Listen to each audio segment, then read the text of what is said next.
극락성교원 깨달음 세계 보살대중 여러분 안녕하십니까? 석가모니 불께 경배 찬탄합니다.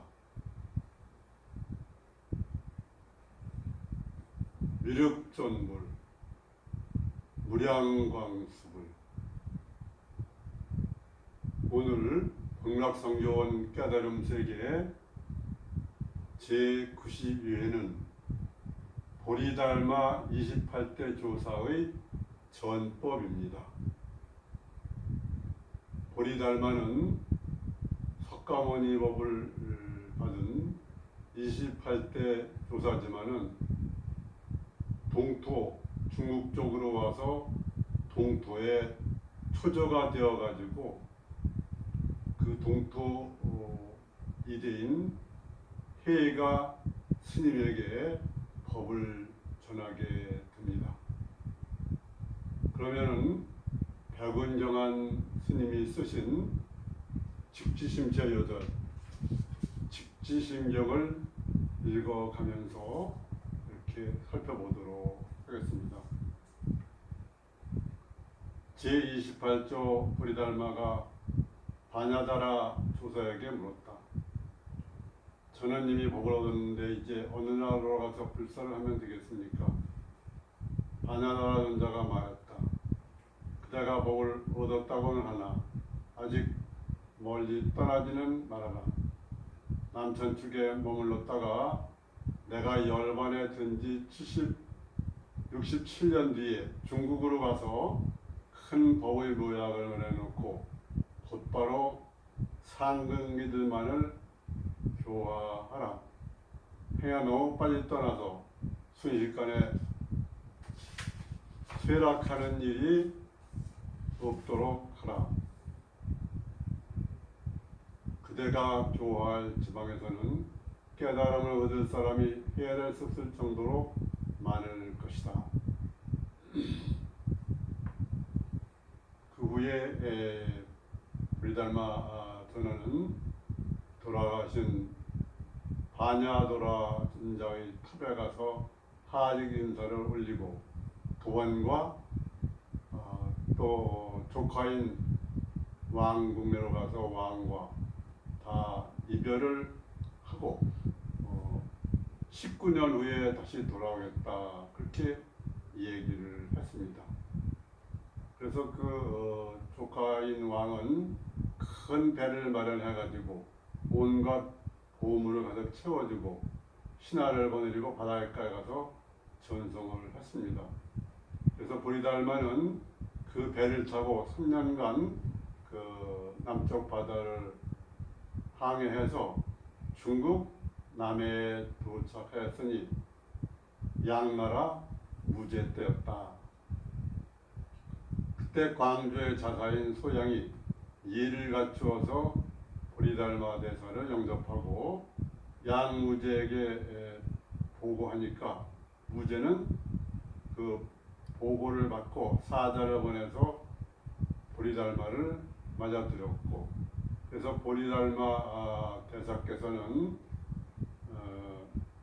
10월 1일에 금능에 이르러서 무제를 만났습니다. 금능이라는 것은 지금 중국의 남경을 말합니다.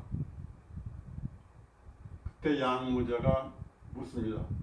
짐이 왕위에 오른 이래로 절을 잇고 불정을 베껴 썼으며 출가스님을 배출한 일이 헤아릴 수 없이 많은데 어떤 공덕이 있겠습니까? 이렇게 물었습니다. 이 양무제는 불법을 적극적으로 홍보한 유명한 황제였죠. 보리달마 조사가 답하였다. 무 그랬습니다. 공덕이 없다.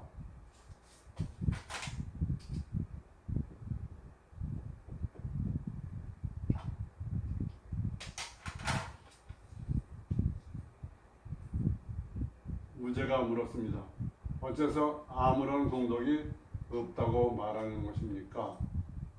그것은 다만 인간과 하늘에 나게 되는 작은 과보이고 유로의 인연일 뿐입니다.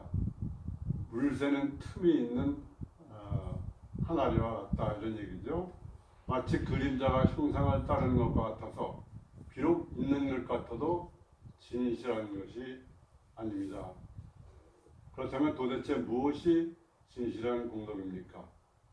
청정한 지혜는 미묘하고도 드문 것이어서 그 본체가 스스로 텅 비고 고요한 것이니 이러한 공덕은 세상의 이치로는 구할 수가 없습니다. 간단히 말하자면 텅 빈 영각성이다 그런 거죠. 도대체 무엇이 거룩하고 어떤가는 진리입니까? 확연무성, 성스러운 것은 전혀 없습니다. 그렇다면 증거 맞이 앉아있는 당신은 누구입니까? 모르겠습니다. 그랬습니다. 달마대사가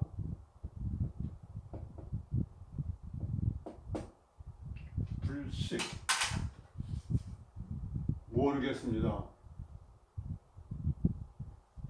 그렇게 대담을 하는 과정에서 그렇게 불법 공부를 많이 했어도 양무제는 깨달음을 얻지 못했습니다.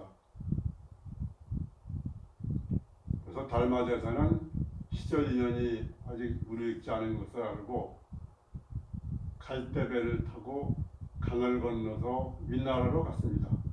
숭산 소림사에 머물러서 벽을 향해서 9년간 앉아 있었습니다. 그래서 벽만 바라보는 바람이다 해서 벽관 바람이다 이렇게 말했습니다. 아마 9년 동안 그 중국말도 익히고 전법할 기획을 했을 거로 생각은 듭니다. 그때 신광이라는 스님이 그 이랍 지방에 살면서 많은 공부를 하고 그랬는데 유교, 도교 이런 것도 공부하고 그랬는데 딱 다가온 게 없었습니다. 공자와 노자의 가르침에는 예절과 기범들 뿐이며 장자와 주역에는 미묘한 이치가 완전하게 설명되어 있지 않았다. 미묘한 이치가 있긴 있지만 완전하진 않다. 요사이 달마라고 하는 큰 스님이 소림사에서 지내고 있다고 들었다. 지극한 인물이 멀지 않은 곳에 계시니 깊은 경지로 나아가게 될 것이다. 그래서 이 신광 스님은 숭산 소림사 달마조사께서 머무시는 데 가서 아침 저녁으로 예의를 갖추고 가르침을 구했는데 달마대사는 벽관 바라문일 뿐이었습니다. 신광은 결심하기를 옛 사람들은 돌을 구할 때 뼈를 도려 골수를 빼고 피를 뽑아서 굶주린 중생들을 구해주는 등 또 호랑이에게 자기 몸을 던져주는 등 그렇게 은산철벽이 무너지는 그런 일을 했는데 나도 그렇게 해야 하지 않겠는가 이렇게 생각했습니다. 그래가지고 그게 12월 9일 한방눈이 내던 날 밤에 신광은 꼼짝도 하지 않고 눈을 맞으며 서 있었습니다. 새벽녘에는 그의 무릎을 높이까지 눈이 쌓였습니다. 달마대사는 신광을 불쌍히 여겨 물었다. 그대는 도대체 무엇을 구하려고 그리 오랫동안 눈 속에 서 있는가? 신광은 슬피 울면서 간청했습니다. 스님, 제발 자비를 베푸시어 감노의 문을 열어서 중생을 널리 지도하여 주십시오. 감노의 문, 불생불멸의 법을 말하죠. 이에 달마대사가 말하였다. 모든 부처님의 위 없는 지극한 도는 오랜 업 동안 쉬지 않고 닦아야 하며 행하기 어려운 일을 행하고 참기 어려운 일을 참아야 한다. 어찌 작은 덕과 작은 지혜로 교만한 마음으로 참된 가르침을 바라는가. 부질없이 애쓰지 말라. 신광스님은 달마 조사의 이 말씀을 듣고 주머니에서 칼을 빼어들고 자기 왼쪽 팔을 잘라서 달마대사 앞에 내려놓았습니다. 그런 모습을 본 달마대사는 그가 바로 법계임을 알고 이렇게 말하였다. 모든 부처님들도 처음에 구하실 때에는 법을 얻기 위해서 자기 몸을 내놓으셨다.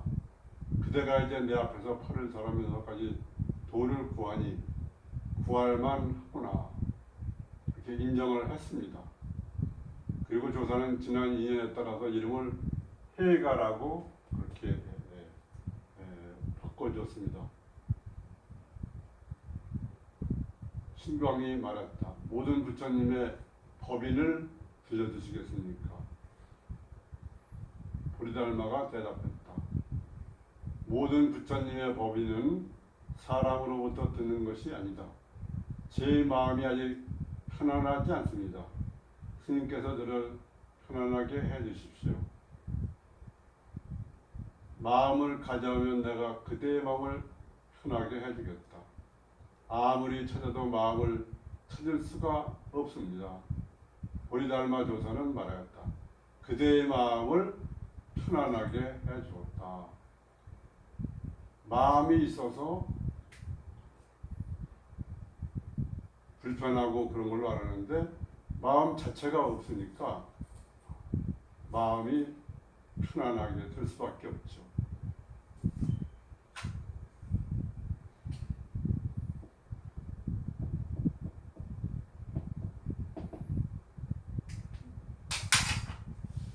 무심이다. 그렇게 얘기를 할 수가 있습니다. 하루는 보리달마가 해가대사에게 말했다. 그대가 밖에 모든 일을 끊고 안의 마음에 헐떡임이 없게 하여 마음이 장벽과 같아야만 도에 들어갈 수 있으리라. 외식지연, 바깥의 인연을 끊고 내심무천, 안으로 헐떡임이 없이 심여장벽, 마음이 장벽 같아야만 가입도, 그 장벽이 은산절벽 무너지면서 도에 들어간다. 그런 얘기가 되겠습니다.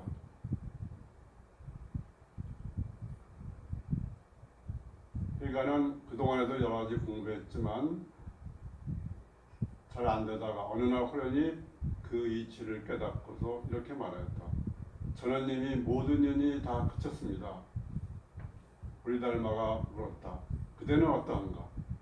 밝고 밝아 어둡지 않으며 분명하게 깨달아 언제나 알기에 마련을 해도 말로는 비칠 수가 없습니다. 그것이 바로 모든 부처님과 모든 조사들이 전하는 믿음의 본체, 심체이니 다시는 의심하지 말라. 즉심시불이죠.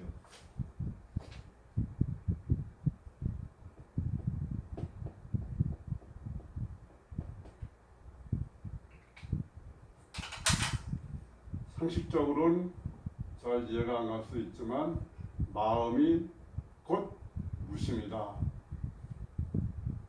그 마음이 곧 부처다. 이러한 얘기가 되겠습니다. 달마는 9년이 지내다가 자기가 왔던 인도 선천적국으로 돌아가려 하였습니다. 제자들에게 말하였습니다. 내가 돌아갈 때가 되었다. 그대들은 각자 얻은 바를 말해 보아라. 그때 문인 도부가 말하였다. 제가 얻은 바로는 문자에 집착하지 않고 문자를 떠나지도 않으면서 그것을 도의 작용으로 삼아야 한다는 것이었습니다. 달마가 말했다. 그대는 나의 가죽을 얻었다. 총지가 말하였다. 제가 지금 이해한 바는 아난이 아측불국의 보고서 한번 보고 다시는 보지 못한 것입니다.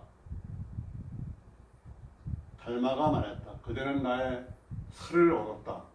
조금씩 깊어가지요. 가죽에서 속의 살로. 도육이 말하였다. 사대가 본래 봉하고 오온이 있지 않으니. 오온도 개공이다 이거죠. 제가 얻은 것은 한 가지 법도 얻을 것이 없다는 것입니다. 무유정법. 달마가 말하였다. 그들은 나의 뼈를 얻었다. 마지막으로 해가대사가 나와 스승에게 선배를 올린 뒤에 그 자리에 그대로 서 있자 달마가 말하였다. 그냥 선배에 올리고 침묵을 지킨 것으로 보여준 것입니다. 달마가 말했다. 그대는 나의 골수를 얻었다. 가장 핵심을 얻었다는 거죠. 뇌의 핵심 골수. 그리고 나서 해가를 돌아오며 말했다. 옛날 여래께서 정법안장을 하섭에게 부족하신 일에 대대로 이어지다 나에게 이르렀다. 내가 이제 그대에게 부족하니 그대는 잘 지키고 간직해야 한다. 아울러 나의 가사도 그대에게 함께 주어서 법에 대한 믿음으로 삼도록 할 것이다. 그것들이 상징하는 바가 있음을 알아야 한다. 법과 함께 그것을 상징하는 가사를 함께 전한다. 그 가사는 6조 회능 때까지 이어졌죠. 해가가 청하였다. 스님, 자세히 가르쳐 주십시오. 안으로는 시민을 전수하여 본심의 기합성을 증명하고 밖으로는 가사를 부족하여 종지를 드러내는 것이다. 후세에 경박한 사람들이 얄팍하게 온갖 의심을 불러일으키면서 달마는 선축국 사람인데 이 지역의 사람인 그대가 교법을 얻었다는 것을 어떻게 증명할 수 있는가라고 의심할 것이다. 그대는 이제 이 가사법을 받아두었다가 훗날 어려움이 생겼을 때에 이 가사와 나의 개성을 꺼내어 증명의 증거로 삼는다면 교화하는 데에 어려움이 없을 것이다. 내가 열반에 들고 200년이 지나면서 이 가사는 더 이상 전해지지 않을 것이다. 그렇다도 법만은 겐지스강의 모래알처럼 많은 세계에 들어가게 될 것이다. 도를 밝히려는 사람은 많아도 도를 실천하는 사람이 적으며 이치를 말하는 사람들은 많아도 이치에 통달하는 사람은 적을 것이다. 그러나 가만히 진리에 부합되고 비밀스럽게 증명하는 사람이 1000만 명을 넘을 것이니 그들은 이 법을 널리 펼쳐서 깨닫지 못한 사람들을 업신여기지 말아야 한다. 한 생각이 심기를 돌이키기만 하면 바로 본래부터 깨달은 것과 같을 것이다. 나의 개성을 들어보아라. 오 본래 차토 전법 구 위정 일화계오역 결과 자연성. 이 땅에 내가 와서 중생들에게 법을 전하니 곧 한잎이 펴니 5개의 잎이 퍼져 나가고 그 결과가 자연히 이루어지리라. 이렇게 전법계로 법을 전하고 달마 조사께서는 저쪽으로 가시고 해가 스님은 이제 3대 승찬 대자에게 전하게 되는 것이지요.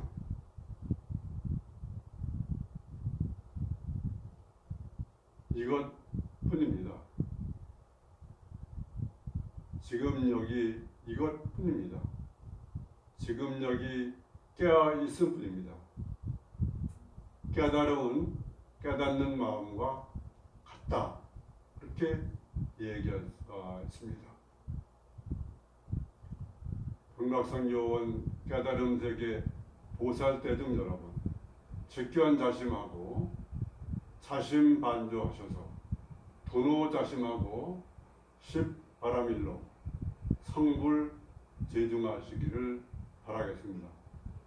무량광습을 감사합니다.